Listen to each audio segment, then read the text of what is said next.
Even if you don't watch football, FIFA's $13 billion is partly funded by you. Here's how. FIFA promised the World Cup final ticket would cost $1,550 max. This summer, the cheapest seat sold for $5,785. The most expensive officially priced ticket, almost $11,000. FIFA didn't break that promise. They obliterated it.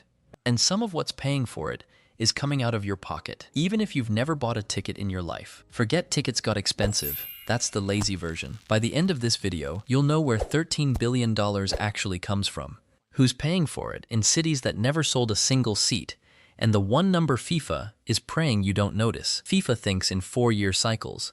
This one, 2023 to 2026, was budgeted at $11 billion.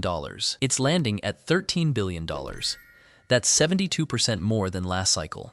The richest period in FIFA's history. And somewhere in here is a $60 ticket FIFA promised you. Hold on to that. It barely exists. Here's FIFA's own budget breakdown. Broadcasting rights, $4.26 billion. The single biggest piece, 39% of everything. Hospitality and ticketing, just over $3 billion.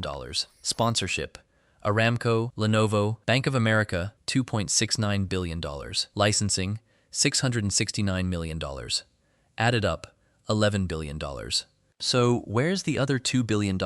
In 2025, FIFA quietly ran the first expanded Club World Cup as a test, pulled in $2 billion they never had to explain, then folded it straight into this cycle's headline number. And they didn't even need that cushion. Ticket prices went up anyway. Remember that $60 ticket? Here's what fans actually found. By June, the cheapest opening round seats on FIFA's marketplace ran $260 to $960. Not $60. After the backlash, FIFA rolled out a supporter entry tier, guaranteed $60 seats, every match, even the final. Sounds generous, until you read the fine print. Roughly 10% of each country's allocation, a few hundred seats, in stadiums that hold 80,000. Prices went up on 90 of the 104 matches.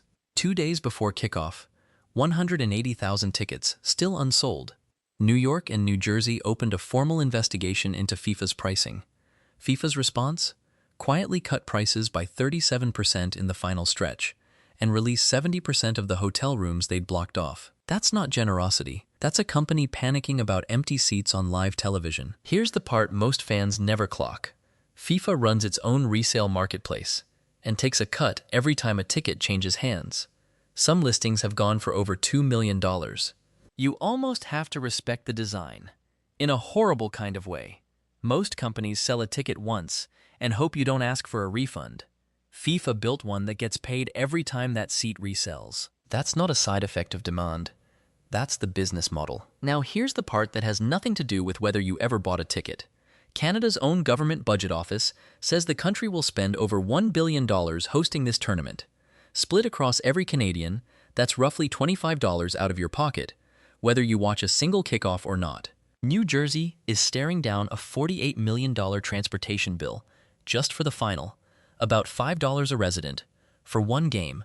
And what does the host federation get back? U.S. Soccer expects around $100 million from FIFA. Total, $100 million, against $13 billion.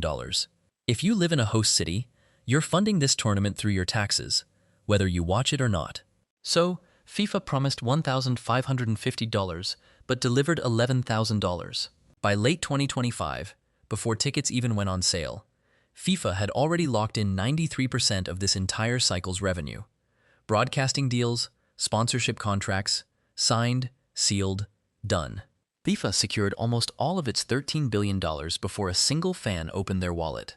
The price hikes weren't funding the tournament. The tournament was already funded. That ticket you almost paid $11,000 for wasn't covering costs. It was margin. So was that $25 out of every Canadian's pocket. It wasn't needed either.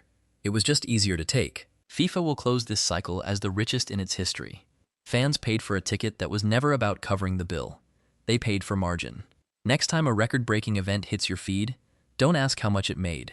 Ask how much was already guaranteed before you opened your wallet. And FIFA isn't done.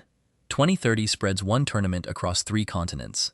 If you think this was the test run, wait until you see what that one costs you.